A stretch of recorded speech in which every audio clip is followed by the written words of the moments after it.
Hello everybody, and welcome to today's deck profile. I'm really excited to tell you all about a new deck that got some new support recently. I'm sorry? That was how many months ago? No impact whatsoever? Well, never mind. Either way, Crystal Beasts have gotten some support within the last couple of months, and it did make them, well, playable. So, without further ado, let's hop right into the deck profile. Starting it off, we have 3 copies of Crystal Beast Sapphire Pegasus. When it's summoned, you can place a Crystal Beast from your deck, hand, or graveyard into the Spell and Trap card zone. Then it has the same Crystal Beast effect, where if it's destroyed, it'll go in your Spell and Trap card zone. Definitely one of your better cards in the deck. The other really great card in your deck, Crystal Beast Rainbow Dragon. When this card is in your Spell and Trap card zone, you can banish it, special a Crystal Beast from deck, and then add an Ultimate Crystal Monster from your deck. It also has the effect that when an attack is declared involving a Crystal Beast monster you control, you can special summon this card from your hand, which makes you have a free 3k body. Next up, playing 3 copies of Crystal Master.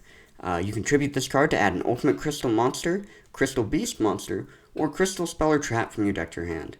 Really a great way to search your best card in the deck, your Crystal Bond.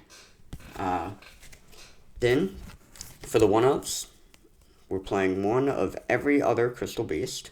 None of their effects matter, because they're all very bad. Ruby Carbuncle is the only one you might activate, but even now, there's no reason to really use the effect, because you kind of just want to get rid of these guys. But one that everyone likes to talk about, the one and only, the Rainbow Dragon. It can only be special summoned by having 7 Crystal Beast cards with different names in your field or grave. It cannot be special summoned by other ways.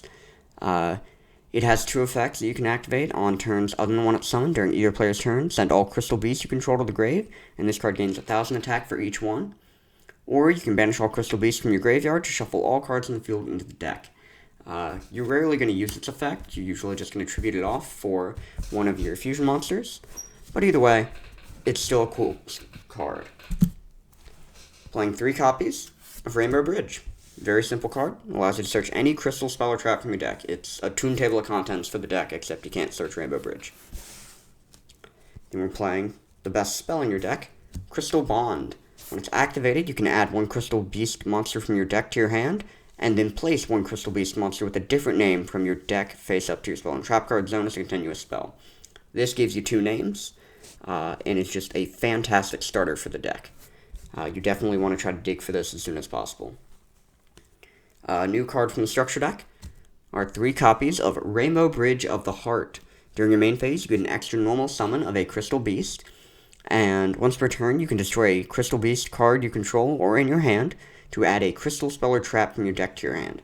If a Crystal Beast is placed in your Spell and Trap card zone, even during the damage step, you can target 1 card your opponent controls, return both that and this card to the hand. So it's a bounce, a searcher, and a double summon. Great new card. Another new card is Awakening of the Crystal Ultimates. You can activate this by revealing a Ultimate Crystal Monster, then activate 1 or 2 of these effects. If you do not in sequence. So that's only if you control an Ultimate Crystal Monster. If you only have it in your hand, you only get to activate 1. If you have 2, you get to activate both. You can either take a Rainbow Bridge or a Rainbow Refraction from your deck to your hand, or send it to the graveyard. Or you can special a Crystal Beast card from your deck, hand, or graveyard to the Spell and Trap card zone. Or Spell or Trap card zone. So, usually you want to use it for the first effect because it searches your Rainbow Bridge of the Heart. But you can also just e-telly out one of your Crystal Beast if you need it for a name.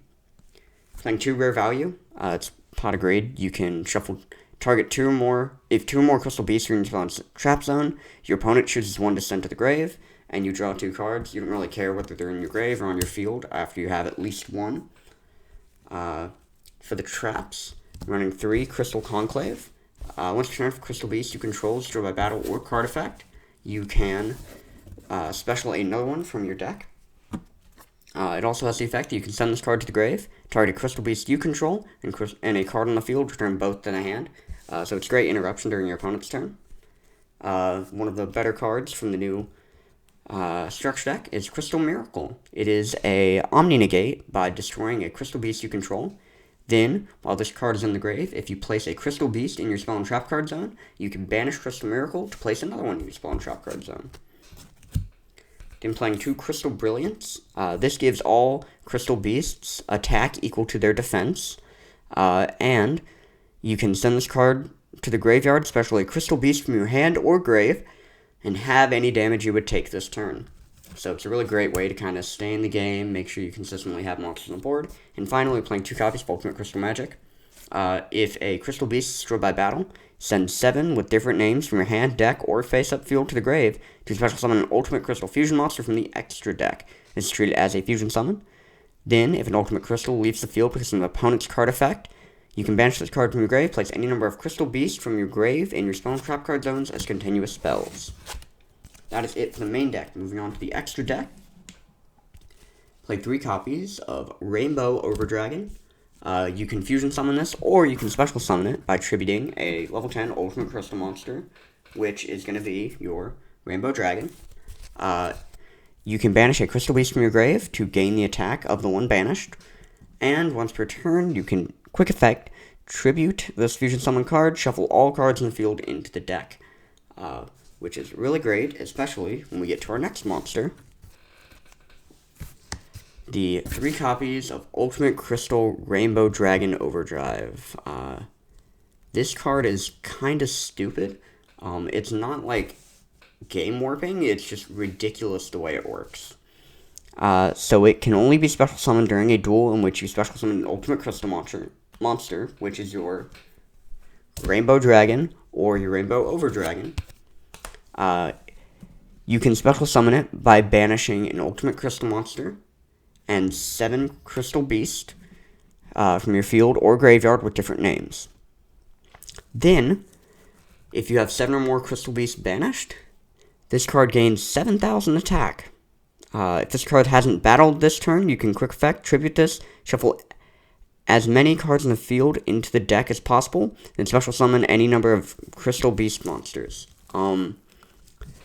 It's OTK enabler. I don't like that it's just an OTK enabler, but it's just an OTK enabler. It works. I mean, I'm not going to complain. It's an 11k beat stick. But yeah, that is Crystal Beast after the new support. I hope you all enjoyed this video, and I will see you all in the next one.